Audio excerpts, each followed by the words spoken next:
Yeah, excellent. Yeah, love to. I was at Opotiki College for 20 years prior to coming here.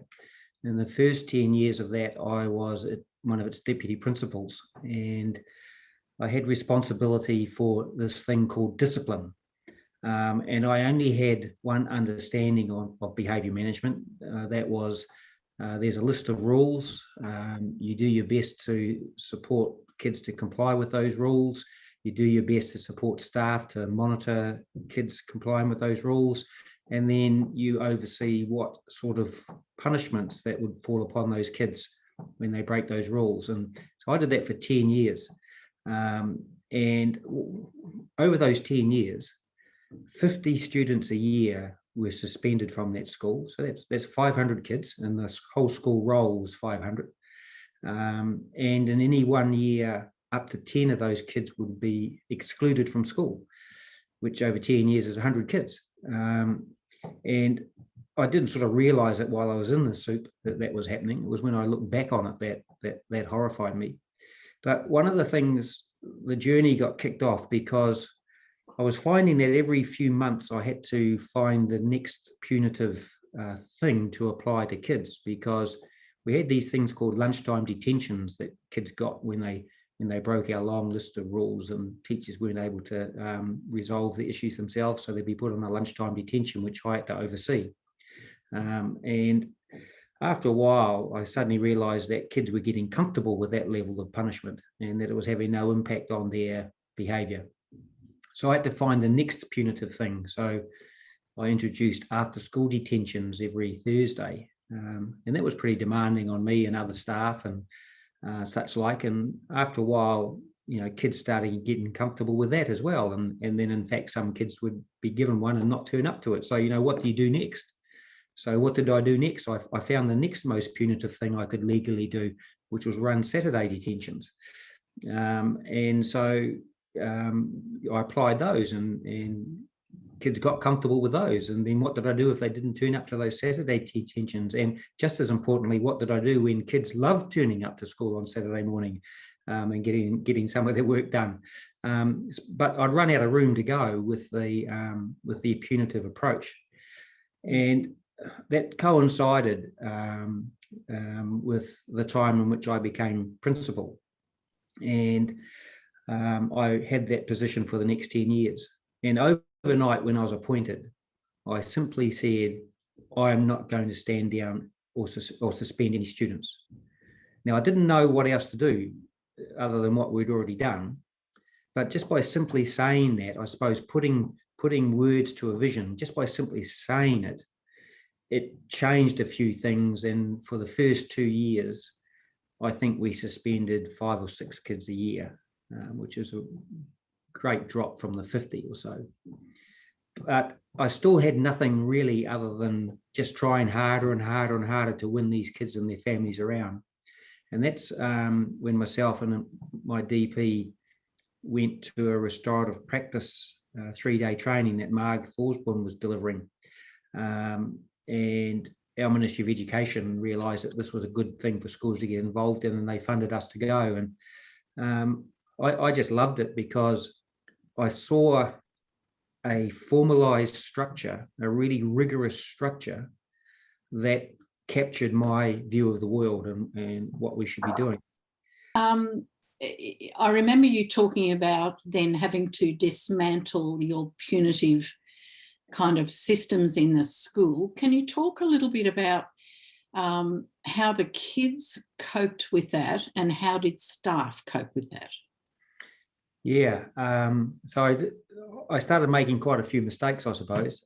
This was now near the end of the school year, and I had a staff meeting and tried to share what I knew about restorative practice and what my DP and I had just experienced, and said to them, so next year we're going to stop the punitive approach. We're not going to be standing down or suspending any kids.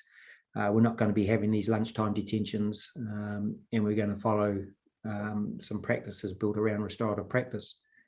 Now, a number of my staff, they went away on the summer holidays and thought, oh, Maurie will get over that over the summer and we'll get back to normal when we get back, so there's nothing to worry about. But a small handful, I don't think, slept very well that summer holidays because they relied on the punitive approach. It was the only tool that they had ever experienced, and they relied on it for control in their own classrooms. And so they worried quite a bit. And, I did my best with my DP to prepare. This is what we do in these situations, and this is how you do a bit of restorative practice stuff. We concentrated on this thing we called the mini chat that we'd got from Marg, because we felt that's what the teachers would really need the most. And away we went. And sort of got it wrong, really. I had a mutiny on my hand a couple of 3 months later with some staff coming to see me to say, this isn't working. I mini chat with kids and they still do the wrong thing. And I realized that people were believing that the restorative process and the mini chat in itself was the consequence for bad behavior. And I started to think they're not understanding that it's a part in the process that leads to something that might be a consequence. So I formed a group which included some of the strongest naysayers, I suppose, and some of the other key people. So I'm looking at this document around, that was my sense of urgency. I didn't want to go back to the other ways. I had a bit of a mutiny going on, so I built this coalition, I suppose, of people. And we sat down and we thought, and I said, the bottom line is we're not going back to what we did before. We're going to be driven by these restorative practices. What do you think's wrong with it? Where would be the best things to support and such like? And, some really good stuff come out of that. And we developed some really neat processes from those meetings, such as, for example, we got staff to list their favourite misbehaviours and the ones that they experienced the most. And we got them into groups and said, right, so if we were following a restorative approach, what would be the steps that we could get to, that you could follow? And we actually ended up creating a manual, a guidebook of if someone uses bad language in your class, or if someone is continually late to class, here are some processes you can follow that were restorative. And, that was pretty powerful. Yeah. And I'd say quite quickly, we built 80% of the staff's confidence around that, and never won the whole staff in the time I was there. There was one or two people who were always a bit of a struggle, but we stuck to our guns, and whenever a staff member in that group would come to me and say, I want this to happen, I would say, well, that's not going to happen. If you want the behavior to change, then you need to be buying into what we're doing. But by the time I'd left there, my whole thinking about relationship-based behavior management had really created a transformation in my thinking about teaching and learning. I went on a journey that was looking at relationship-based behavior management, and it became a journey to relationship-based curriculum and pedagogy. Just thinking, back at that school, because we became restorative in dealing with behavior management, achievement just started going through the roof. And all the external audits on our school performance was around about the atmosphere of mutual respect and students being heard and students being treated well were coming through.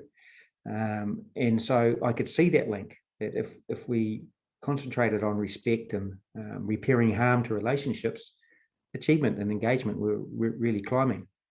And so even at that school, then we started to think, well, what can we do to make relationships the center of our teaching and learning? And we did lots of really cool things, like